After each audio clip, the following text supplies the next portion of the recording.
This section is on measures of central tendency, and these measure what is typical or central for a dataset. And the three that we're going to be looking at are the mode, median, and mean.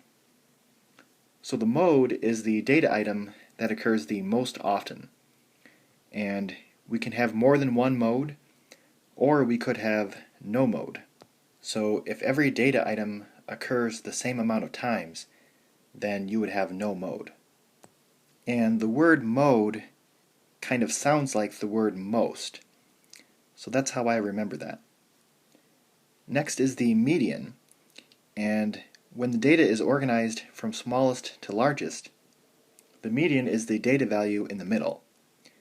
And when you have an even number of data points, the median is the average of the middle two numbers.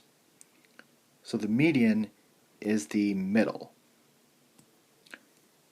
And then lastly, the mean is the average. And to find that, you want to add up all the data and divide by the number of data items. Now, if we are talking about a population, the symbol for mean is the Greek symbol mu.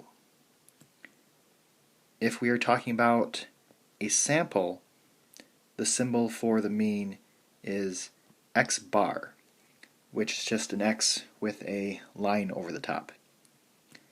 And these are the formulas for the population mean and the sample mean.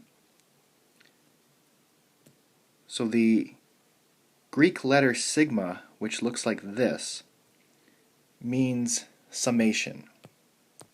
So that means that you are adding up a bunch of things. And in this case, you're adding up the data entries. And then for the population mean, you want to divide that by capital N, which represents the population size. For sample mean, you want to divide by lowercase n, which represents the sample size. Find the mode, median, and mean for the following data samples. So the first thing that we want to do is organize this data. The mode is going to be the number that we see the most often. So that's going to be 0 because we see 0 3 times. For the median, we have 9 numbers, so the middle will be the 5th number, which is 2. And then lastly, the mean, we want to add up all of these numbers and divide by the total number of numbers, which is 9. And if we do that, we find the mean is 4.